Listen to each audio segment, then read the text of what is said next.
The desert sun blazed down on the U.S. forward base, painting everything in shades of orange and dust.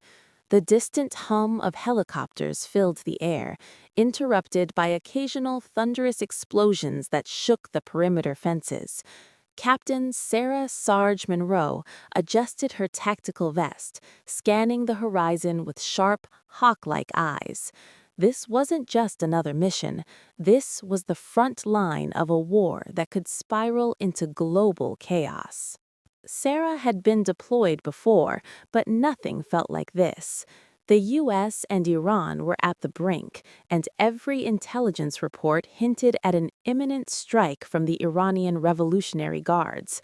Civilians were caught in the crossfire, towns destroyed, lives hanging by a thread. Sarah's job was clear: keep her troops alive, secure key positions, and protect as many civilians as possible. Her unit, a mix of seasoned soldiers and fresh recruits, stood behind her, tense and silent. Among them, Private Daniels trembled slightly, gripping his rifle like it was a lifeline. Sarah approached him, placing a steady hand on his shoulder. "Breathe," she said, voice firm but calm. "Fear is normal. Panic gets you killed. Stay sharp and trust your team. You'll make it through this." The young soldier nodded, swallowing hard, and Sarah turned back toward the briefing table. On the map, red markers indicated enemy positions. Iranian forces had mobilized rapidly, and satellite images showed missile launchers lining up near the border. "We move out at 0600, she said, addressing the team. "Helicopters to the first checkpoint, then convoy movement through Sector Bravo. Keep your heads down, stay in formation, and don't take risks unnecessarily. Civilians are our priority. Eyes open. Everyone clear?" "Yes, ma'am," the unit responded in unison, a chorus of determination and fear. At 0530 hours, the sun was just beginning to pierce the horizon when the first choppers lifted off. Sarah climbed into the lead helicopter, heart pounding. The engines roared beneath her, a mechanical heartbeat that echoed the tension in her chest. As they rose over the desert dunes, the landscape stretched endlessly: scorching sands, scattered rocks, and a sky that threatened fire from above. "Command reports increased enemy activity near the convoy route," said Lieutenant Harper, sitting across from Sarah. His voice carried the calm authority of a man who had seen too many battles. "They're setting up ambush points. Looks like they know we're coming." Sarah nodded, her mind racing. "Then we'll stay unpredictable. Tight formation, staggered movement, and drones overhead for overwatch. No one gets left behind. Understood?" Dawn broke over the desert with an eerie calm, the sky tinged in shades of orange and steel gray. Captain Sarah Sarge Monroe adjusted her helmet and surveyed the terrain. The previous day's ambush had left her unit battered, exhausted, and on edge, yet the most dangerous part of their mission was only beginning. Command had warned of a massive Iranian counterattack, and satellite images confirmed armored divisions moving into their sector. Sarah's unit had dug in around a small ridge near a ruined village. The civilians they had rescued yesterday were huddled in a makeshift shelter, some weeping quietly, others shivering from trauma and fear. Among them, a small boy clutched a tattered toy airplane, staring at Sarah with wide, trusting eyes. She knelt beside him. "Hey," she said gently, "I'm here to keep you safe. You just hang on, okay?" The boy nodded, but his trembling hand betrayed his fear. Sarah straightened, scanning the horizon. Enemy movement was visible on the dunes in the distance, shadows crawling closer, like predators circling a wounded herd. "Riley, Harper, set up overwatch on the east ridge," she commanded. "Daniels, take 2 men and secure the western flank. Everyone else, stay alert. We don't get complacent." The soldiers moved like a single organism, disciplined and precise, but the fear in the air was palpable. The desert, once silent and barren, now echoed with the distant roar of engines and the occasional whistle of incoming rockets. By mid-morning, the first volleys struck. Mortar shells exploded in clouds of sand, shrapnel cutting the air around the ridge. Sarah dove into the nearest trench, pulling a young private down with her. Bullets hissed overhead, and the deafening sound of artillery shook the ground beneath them. "We need to move," she shouted, "covering fire on my mark." The squad moved in perfect synchronization, returning fire while advancing toward the ruined village. Civilians screamed, caught between the chaos of advancing soldiers and incoming enemy fire. Sarah's heart pounded, but her mind remained razor-sharp. Every decision could mean life or death. Hours blurred into a relentless cycle of attack and counterattack. Sarah led a daring push to rescue a family trapped in a collapsed building. The floor had caved in, and debris threatened to crush anyone who moved too quickly. She hoisted a heavy beam off a fallen wall, signaling her team to pull the family out. Dust choked their lungs, but the civilians emerged, terrified but alive. "Move! Move!" Sarah yelled, covering their retreat as bullets whizzed past. Her unit laid suppressive fire, forcing enemy combatants to take cover. For a moment, time slowed. The desert seemed suspended between life and death, and Sarah felt the weight of every choice pressing down on her. As the afternoon sun climbed higher, a drone overhead relayed images of a massive Iranian armored column approaching their position. "Command, we've got company, heavy armor and infantry. Civilians are with us, requesting immediate support." Static answered her, then a calm voice. "Hold position, Monroe. Reinforcements will be delayed. You're on your own until further notice." Alone. The word hit like a punch to the gut. Sarah gritted her teeth. "Then we make our own luck," she whispered, rallying her team. "Everyone, positions. This is our line and we will hold it." The next hours became a blur of fire and strategy. Sarah coordinated sniper teams, called in precise mortar strikes, and led small squads in guerrilla-style flanking maneuvers. Each firefight was brutal, close quarters, and chaotic. The desert was littered with overturned vehicles, smoking ruins, and the cries of both soldiers and civilians. Amid the chaos, Sarah noticed Private Daniels frozen behind a fallen wall. She ran to him, bullets zipping past. "Daniels, snap out of it," she shouted. The young soldier's face was pale, eyes wide. I can't," he stammered. "You can," she barked, grabbing his rifle. "Follow me, watch my moves. You survive because you fight, not because you hide." She pulled him into the open, leading him in a coordinated push that forced enemy soldiers to retreat under suppressive fire. By evening, both sides paused, exhausted and battered.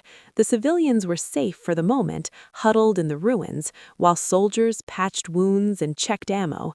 But Sarah knew the lull was temporary.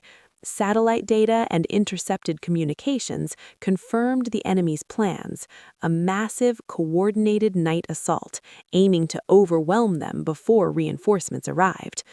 She gathered her team, her voice steady despite the adrenaline still surging through her veins. "Listen up. We're outnumbered, we're low on ammo, but we have something they don't: heart, courage, and the will to survive. Tomorrow they come at us hard. We survive, we fight, and we protect these people. Understood?" "Yes, ma'am," the soldiers responded, voices firm, though fatigue and fear lingered in their eyes. As night fell, Sarah walked the perimeter, checking her soldiers, comforting civilians, and scanning the horizon. The desert was silent for a moment, deceptive in its calm. Stars twinkled above, but the faint rumble of engines in the distance reminded her that the enemy was preparing, waiting for the perfect strike.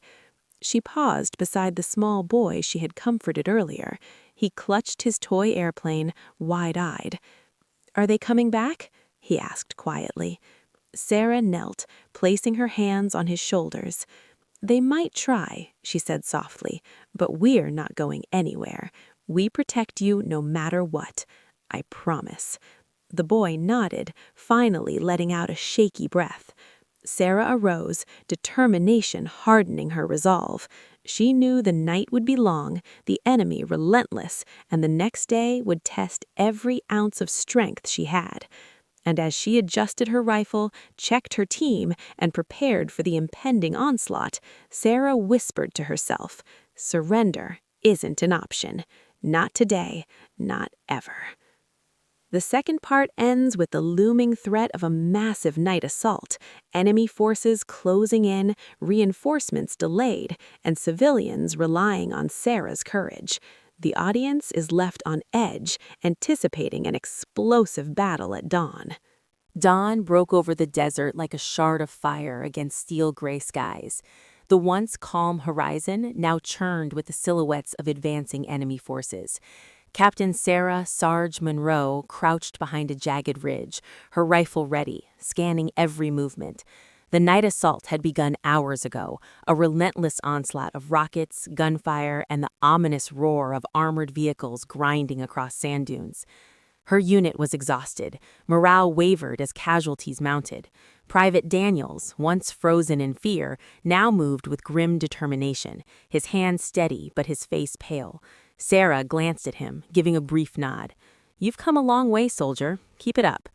But there was no time for reflection. Satellite drones and intercepted communications confirmed what Sarah had feared. This assault was not just a strike, it was an annihilation attempt. Iranian forces had encircled their ridge, cutting off any chance of immediate reinforcement. Command radioed through static. "Fall back immediately. Reinforcements are hours away." Sarah's jaw tightened. "Fall back?" she muttered under her breath. Around her, soldiers exchanged nervous glances. Retreat meant abandoning the civilians she had sworn to protect. The thought was unacceptable. "No," she said aloud, her voice cutting through the desert wind. "We're not leaving anyone behind. Not today, not ever. Everyone with me, hold your positions. We fight. We survive. That's the only option." The team responded with a chorus of determination. Bullets whizzed overhead as enemy snipers took positions on distant dunes. But Sarah moved like a conductor, orchestrating a deadly symphony. She directed sniper teams to take out enemy marksmen, coordinated small flanking squads, and called in precise mortar strikes from their limited supplies. Hours passed in a brutal rhythm. The ground shook as RPGs tore through sand embankments, vehicles exploded, and the air filled with smoke and dust. Sarah ran from position to position, listing injured soldiers to safety, dragging civilians to cover, and firing from her hip when needed. Every decision was a gamble, every second a matter of life or death. In the midst of the chaos, a distress call crackled through the radio. Civilians trapped in the eastern ruins, enemy advancing fast, no time to evacuate. Sarah's eyes narrowed. "Harper, Riley, cover me. Daniels, with me. We're getting them out." The eastern ruins were a maze of crumbled walls, overturned vehicles, and shattered homes. Screams echoed from inside. Sarah kicked debris aside, pulling civilians free one by one. She hoisted a young woman on her shoulder and sprinted toward cover, bullets ricocheting dangerously close. Daniels followed, carrying a child trembling in his arms. They made it back to their defensive line, just as enemy forces closed in. Sarah's heart pounded, but she didn't falter. "Positions. We hold the ridge. No one dies today if I can help it." The battle escalated. Iranian tanks advanced, firing shells that turned the desert into a hellscape of sand, fire, and smoke. Sarah's unit, though outnumbered and outgunned, fought with ingenuity and grit. They lured enemy squads into traps, set up crossfire zones, and used the terrain to their advantage. Every victory was temporary. Every step forward came at a cost. In the midst of the chaos, Sarah's personal world collided with the larger war. A radio message brought news from home. Her closest friend, also in the U.S. military, had been killed in a missile strike tied to the broader conflict. Her grief threatened to paralyze her, but she shoved it aside, focusing on the immediate fight. "I can't fall. Not now. Not when lives are in my hands," she reminded herself. By late afternoon, their ammunition was dwindling. Soldiers were exhausted, wounds raw and bleeding. Civilians huddled silently, fear etched into their faces, yet Sarah refused to relent. "We hold this line," she barked, her voice echoing across the battlefield. "Every step we take, every life we save matters. No surrender. Not now, not ever." Then came the enemy's final push, a coordinated strike from 3 directions, including armored vehicles, drones, and infantry waves. The ridge trembled under the bombardment. Sarah grabbed her radio. "Command, we are surrounded. Civilians are with us. We are holding, but we cannot retreat without risking lives. Do you copy?" Static answered. A calm voice replied, "Reinforcements are delayed. You are on your own." Sarah gritted her teeth. "Then we fight alone." The battle turned into a desperate chess game. Sarah and her team moved strategically, hitting hard, then disappearing into the smoke and sand. She coordinated ambushes, improvised explosives, and guerrilla tactics that leveraged every ounce of terrain advantage. For every inch the enemy gained, they paid dearly. But the tide was relentless. Enemy forces closed the circle tighter around the ridge. Sarah saw soldiers falter, civilians tremble, and realized the moment of ultimate choice had arrived. Command had ordered a fallback, but abandoning their position meant sacrificing everyone they were protecting. She made her decision. "No one leaves," she shouted. "We fight here, we survive here, or we die trying. This is our line." Her team responded with a renewed vigor. They became a whirlwind of fire and movement, holding the line against impossible odds. Sarah moved through them like a force of nature, inspiring courage, calming fear, and striking fear into the enemy. Hours bled into night. Exhaustion was overwhelming. Her voice cracked as she barked orders, but her eyes were steady, scanning every ridge, every shadow, every threat. The civilians, once paralyzed with fear, now followed her lead, drawing strength from her unyielding determination.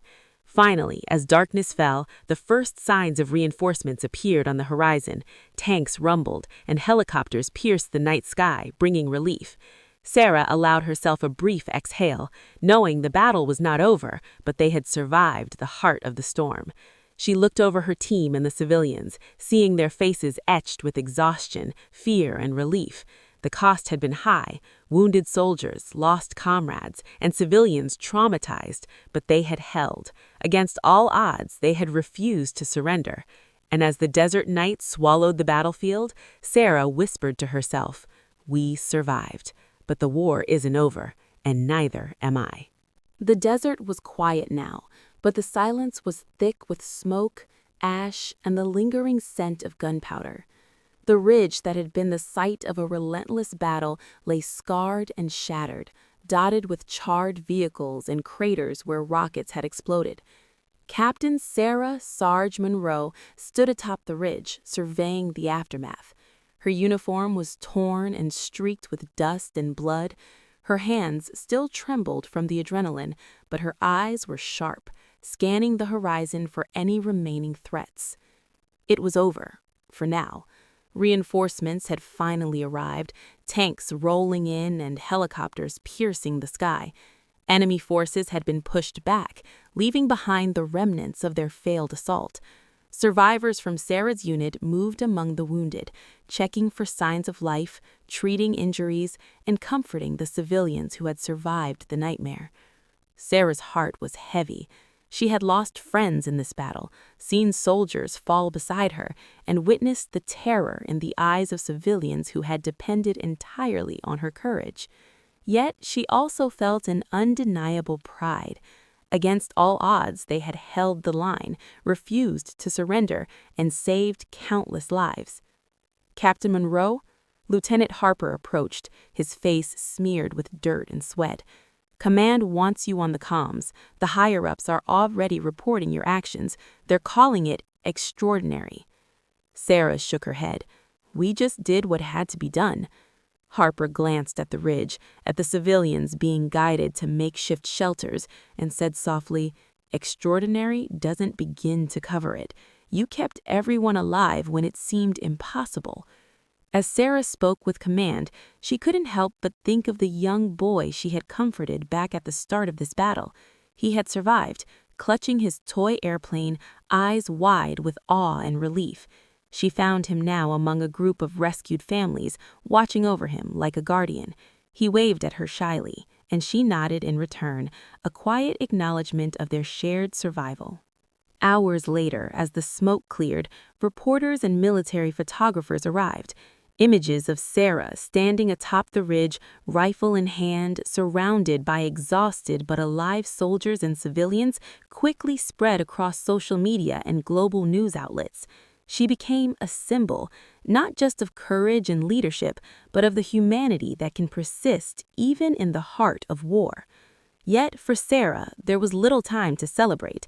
The broader conflict with Iran was far from over. Political tensions and military threats loomed on the horizon, and she knew that this battle was only one chapter in a long, costly war. Her mind flickered briefly to the friends she had lost, the soldiers who would never see home again, and the civilians whose lives had been irrevocably changed. Survival had come at a heavy price. Later that evening, Sarah walked along the ridge alone, the desert now quiet except for the occasional rustle of the wind. She looked at the horizon, where the sun was setting in brilliant shades of orange and crimson, painting the sky like fire. The battlefield was silent, yet the echoes of the day's violence lingered in her mind. She knelt beside the crater where one of her fallen soldiers had died. Closing her eyes, she whispered a vow. "I will honor you.